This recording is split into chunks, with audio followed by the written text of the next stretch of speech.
प्यारे बच्चों, आज 6th क्लास के लिए हमारा सब्जेक्ट है उर्दू और टॉपिक है चुगली खाने वाला। इसका एक पहला हिस्सा हमने पढ़ा था इस लेसन में। आज आप निकालें सफा नंबर 67। चुगलखोर ने ये जान लिया कि किसान उसकी बातों में आ गया तो वहां से उठकर किसान के सालों के पास पहुंच गया। वे दूसरे गांव में रहते थे।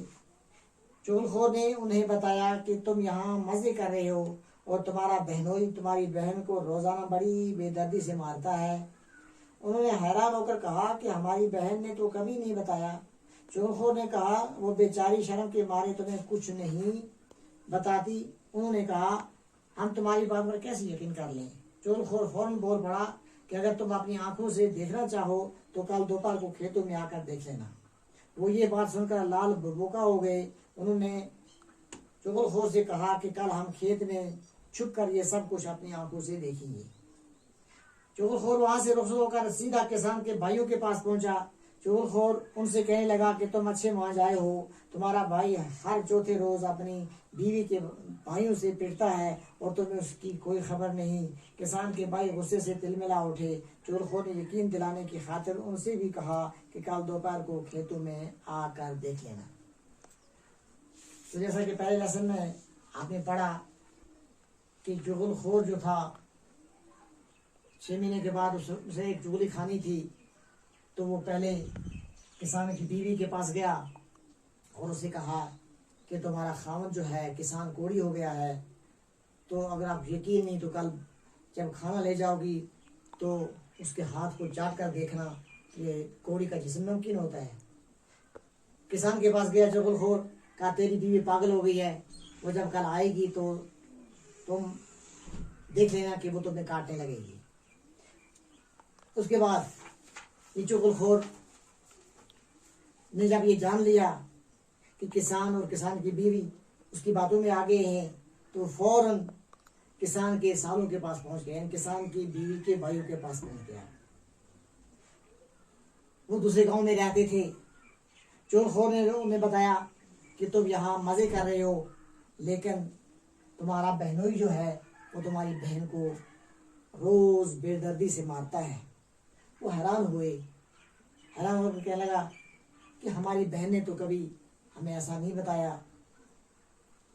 चुगलखोर ने कहा कि वो बेचारी शर्म के मारे तुमसे नहीं कहती। अगर तुम्हें यकीन नहीं आता तो कल तुम दोपहर के वक्त खेतों में आना और छुप के देखना कि तुम्हारा बहनोई जो है वो तुम्हारी बहन को पीटता है। चुगलखोर अपनी आंखों से देख लेना। चुगलखोर फौरन बोल पड़ा कि अगर तुम अपनी आंखों से देखना चाहो तो कल दोपहर को खेतों में आकर देख लेना। वो ये बात सुनकर लाल बबूका हो गई। लाल बबूका होना माने निहायत सुर्ख होना, गुस्से से चेहरा सुर्ख हो जाना। चुगलखोर ने कहा कि हम खेत में छुप कर ये सब कुछ अपनी आंखों से देखेंगे। उसके बाद चुगलखोर वहां से रुखसत हुआ और सीधा किसान के भाइयों के पास गया और उनसे कहा कि भाई तुम कैसे मां जाया हो। मां जाया होगा सगा भाई, तुम कैसे उसके भाई हो। उन्होंने कहा भाई क्यों। कहा रोज तुम्हारी बीवी तुम्हारे भाई को उसकी बीवी के भाई जो है वो रोज पीटते हैं आकर।